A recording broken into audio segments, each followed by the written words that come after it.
નાયબ પોલીસ મહાનિરીક્ષક શ્રી વીરેન્દ્રસિંહ યાદવ સાહેબ ગાંધીનગર વિભાગ ગાંધીનગર તથા અરવલ્લી મોડાસા પોલીસ અધિક્ષક શ્રી મનોહરસિંહ જાડેજા સાહેબના માર્ગદર્શન અને અનુસંધાને મુક્ત સંબંધી તેમજ ચોરી, મોબાઈલ ચોરી, ઘરફોડ જેવા ગુનાઓ અટકાવવા સારું અમને સૂચના આપવામાં આવેલ હતી. તે અનુસંધાને ગઈ તારીખ 2/2/2026ના રોજ મોડાસા મલપુર રોડ ખાતે અંજની સોસાયટી આવેલ છે.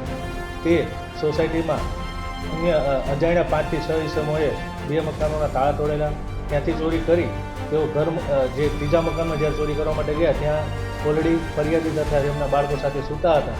તે મકાનમાં પણ તેઓ ઘૂસીને ફરિયાદીને ડાબા હાથે લાકડી મારી તથા બીજા અન્ય આરોપીઓએ 2 ડિસમિસ બતાવી અને ત્યાંથી સોના દાગીનાની રોકડ રકમની ચોરી કરી ગયેલ હતા. તે અનુસંધાને અમને ઉપલા અધિકારી તરફથી સૂચના મળતા અમે અરવલ્લી જિલ્લામાં એલસીબી શાખાએ અલગ અલગ ટીમો બનાવી, ટેકનિકલ સર્વિસ ટીમો બનાવી, અલગ અલગ જગ્યાએ 150થી વધુ સીસીટીવી કેમેરાઓનું કેપ્ચરિંગ કરી તેમજ એનો રૂટ મેપ તથા તેનો પાથ ચેક કરી તેમજ અન્ય જે આંતરરાજ્ય તથા લોકલ જિલ્લાઓ તથા રાજ્યની ગેંગોને છે અને આપણે ઇતિહાસ કઢાવી અને પહોંચતા એમપી સુધી અમને હકીકત મળેલી.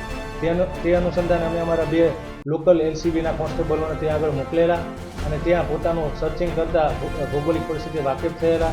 ત્યારે અમને ચોક્કસ માહિતી મળી કે સદર ચોરીનો કરનાર ઇસમ એમપી ગેંગનો માણસ છે, જે રાજકોટથી મોડાસા ખાતે આવનારો.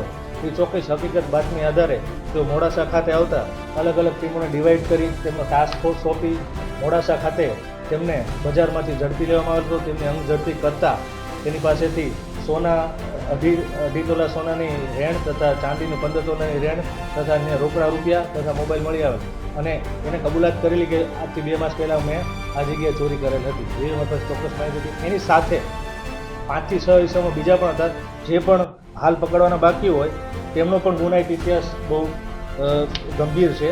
સદર જે અમે આરોપી પકડ્યો છે જેનું નામ છે લાલુભાઈ ભીલ કરીને છે, જે કુક્ષી ધાર મધ્યપ્રદેશ જિલ્લાનો છે. તેમના વિરુદ્ધમાં અગાઉ 13 ગુનાઓ નોંધાયેલા છે, જે બધા ગંભીર પ્રકારના ગુનાઓ છે. જે પૈકી 3 ગુનામાં હાલ એ વોન્ટેડ છે. એટલે ત્યાં પણ આપણે જે તે રાજ્યમાં આપણે જાણ કરે છે. અન્ય ઇસમો પકડવાનું બાકી છે, તેની હાલ તજવીજ ચાલુ છે. ટોટલી મુદ્દામાં આપણે રિકવર કરેલ છે.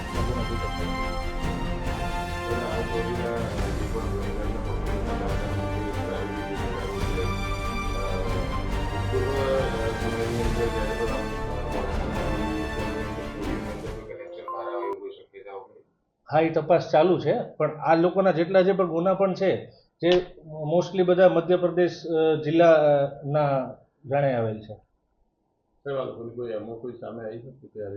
ખાસ કરીને આ લોકોની એમાં એવું છે 5 થી 6 જણાની ટુકડી સાથે આવે છે અને જ્યાં પણ જે બંધ મકાનને ટાર્ગેટ વધારે કરતા હોય છે. પણ જ્યારે એવું લાગે કે આ જગ્યાએ જેને ખેતરના ભાગે જે મકાનો હોય છે જ્યાંથી જેને ભાગી છૂટવાનો, નાસી છૂટવાનો ઇઝી મોકો મળતો હોય છે, એ લોકો ઘરમાં ઘૂસીને પણ કોઈ પણ અંદર એસોલ્ટ કરી શકે છે અને ત્યાંથી લૂંટધાડ કરી શકે.